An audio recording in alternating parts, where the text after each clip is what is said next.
Yeah, the shift to open banking and the prevalence of new open banking opportunities for the market brings significant opportunity in sectors like payment, sectors like credit, where all of a sudden there's an opportunity for folks like Plaid to get a little bit closer to the rails, to get a little bit closer to the movement of money, to continue the march of account to account and its prevalence across markets. If you look 20, 30 years ago, Ideal has been very large in the Netherlands for a long time.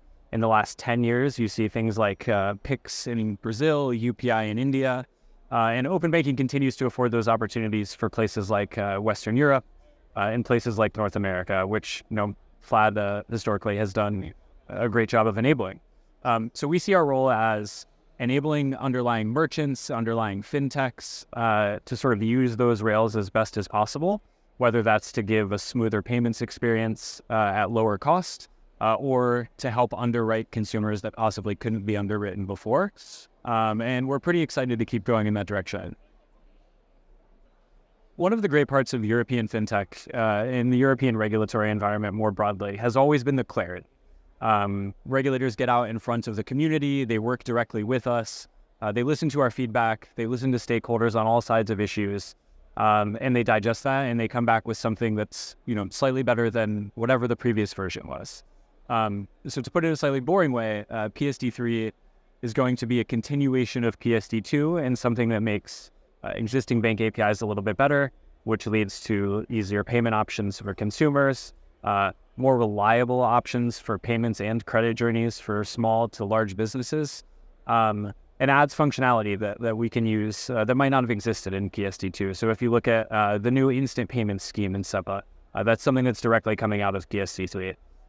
So, we as a fintech enabling merchants large and small across Europe and North America access to account-to-account payment rails, access to new forms of underwriting.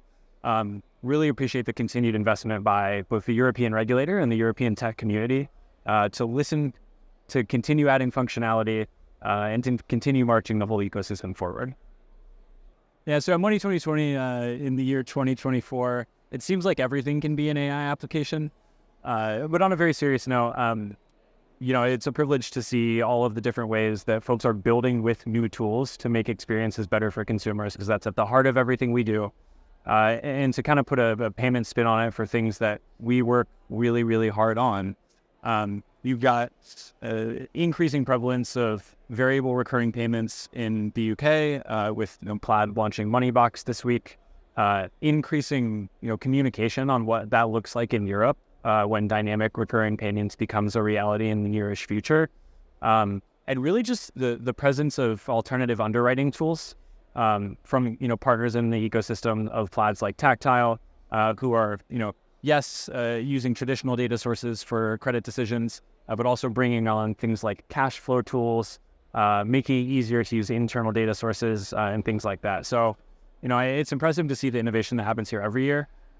Specifically, it's impressive to see it getting a little bit better year over year, though.